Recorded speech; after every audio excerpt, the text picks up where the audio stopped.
a email from a former advisor to the Ukrainian Foreign Ministry from a organization called MOLFAR, which is based in London and has been sponsored by the U.S. Agency for International Development and the British Foreign Office. And they were furnishing a dossier of me, which claimed to contain proof that I have been recruited by Russia to be a Russian asset and been given all this vast fortune and a mansion in order to propagandize on behalf of Russia. And that if you wrote back to them as a journalist, you could get this secret dossier. So I had journalistic colleagues write to MOLFAR asking for this, and they actually said, we're not going to give it to you because you're just going to use it against us because you're not on our side. Eventually, one of them got it, and I saw what it contained.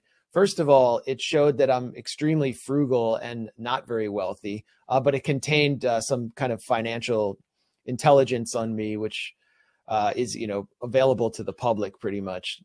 It also contained, it attempted to dox me.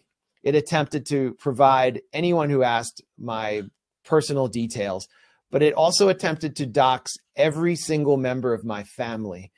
And it even doxed the editor of my younger brother, who's also, works in media, who used to edit for the New York Times, who has nothing to do with this conflict at all, and contains her personal information. And so it was pretty clear what they're trying to do. They're trying to intimidate me into silence with the fear that I could get iced for my personal opinions and my factual journalism about this conflict, and specifically about the role of my own government. And what I think about MOLFAR and what they're doing is they're actually fronting for my government, which is at least legally and formally banned from doing this kind of thing to its own citizens. The intelligence services, the CIA, is not supposed to target American citizens on American soil. So this seems to be an outsourcing operation. To me, this is when you look at what's happening on Mirot Vorets, the peacemaker site, where Daria Dugina, who was killed in a car bomb by a Ukrainian agent, someone who was in the Azov battalion, with their assistance inside Russian territory, and then she's marked as liquidated on that site. It is a kill list, and she's not the only person who's been marked as liquidated. Journalists, there are 400 journalists on this website maintained by the Ukrainian government. The journalists who have been killed have been marked as liquidated. So Scott, you're on that site. What do you think about this dimension of the war? What is the purpose of this site, and what can be done about it? Let me start off. First of all, yeah, I'm on the site. We'll get to that to site. I just want to talk. You mentioned you interviewed the young lady, Faina Sevankova. She's 13 years old. I need to bring something up. I think last week or something, I got an email from somebody who claimed to be representing her, and they said that that she wanted to get in contact with me, and they wanted to set up an interview and everything. And I have to say that my red flags went up. I just was thinking this is a setup. They want to get Scott Ritter to be talking to a 13-year-old girl and all this kind of stuff. So I wrote a polite but firm email back refusing the request. And I explained why. I said, I don't want to subject. I said, I have thick skin. I can handle this kind of stuff. But if she's really what she says she is, I don't want to subject her to, this kind of absurdity. And she sent me a personal email back, and she said, I respect that. But I'm not a child anymore. I'm on a kill list. They're trying to murder me. I've become an adult overnight and all that stuff. And so, I want to sound out an apology to her. I understand, she's a woman of great courage, and she shouldn't be on this list. And I applaud everything she's doing, and support her work and the work of anybody affiliated with her. So I just wanted to send out that apology that, I was acting what I thought was her best interest, but clearly she's a person of greater courage than me. So I give her that shout out, and I want to thank you for doing the interview with her. This is a serious list. I appeared on that list, and shortly thereafter, a YouTube video came out with a guy. It's poorly done, dubbed over with a thick British accent, but it basically said that they're going to hunt me down and kill me. That's what they want to do. That I'm on this list. I will be liquidated next. I don't know what's appearing on your chat. I've been on some podcasts where in the middle of the podcast, people are coming in and in the chat room saying, Ritter go boom boom. Ritter and his family go boom boom, meaning they're going to blow me up. So, again, I'm a grown up. I don't panic, but this is real. This is not a theoretical list. This is not a joke. This is real. People die, and to be on this list is an issue of concern. You talked about the linkage. I don't know what the financial linkage between Miratrovic and the U.S. government is. What I do know is a parallel list called the so-called blacklist, published by the Center for the Center for Countering Disinformation. This center was announced in April. On July 14th, they held a meeting where they published this list, 72 people on it, including many prominent Americans, myself, a less prominent American. And we were called information terrorists, and we were called war criminals who should be prosecuted for war crimes. What we do know is that the salaries of everybody at that institute are paid for by the United States taxpayer.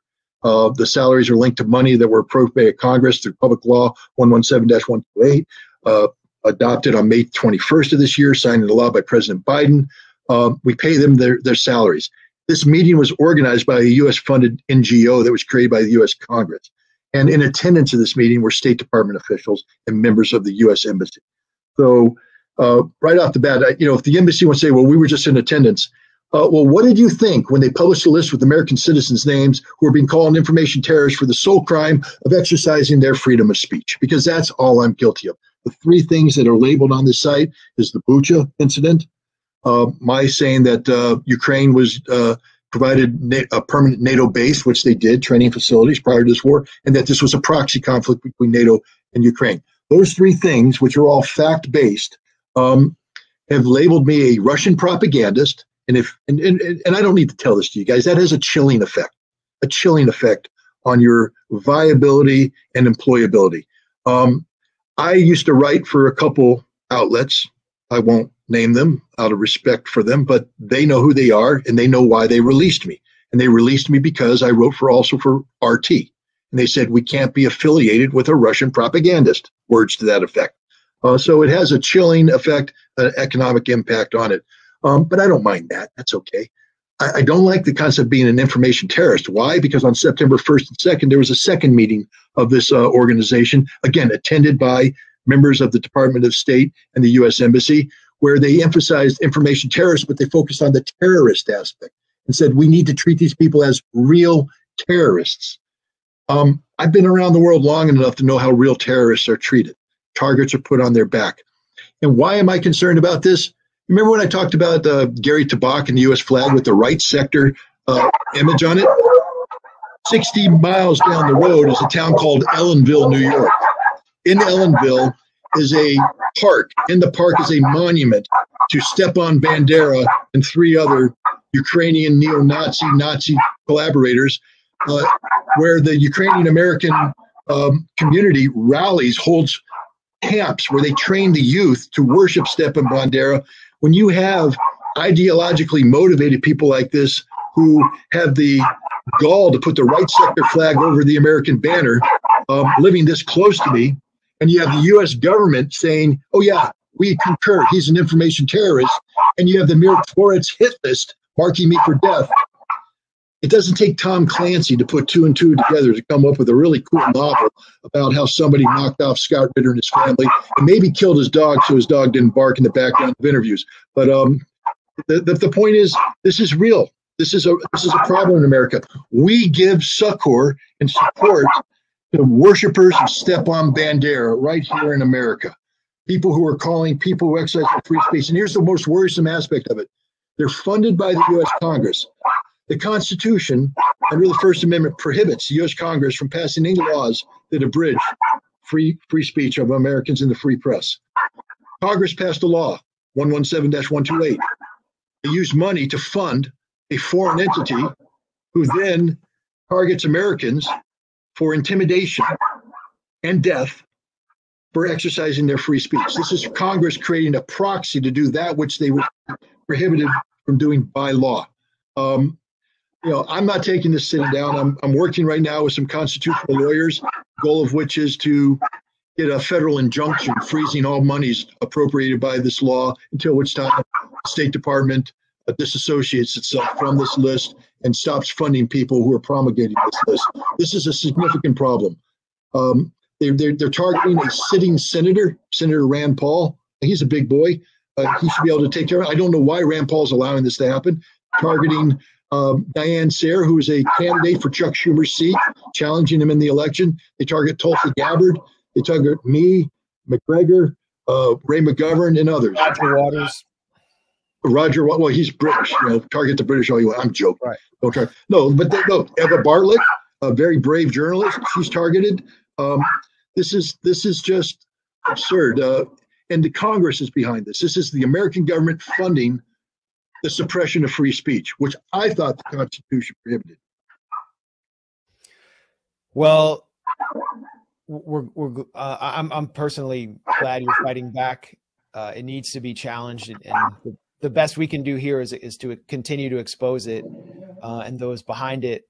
But Scott, thank you for being so generous with your time. And Aaron, I don't know if there's anything you want to add before we get out of here.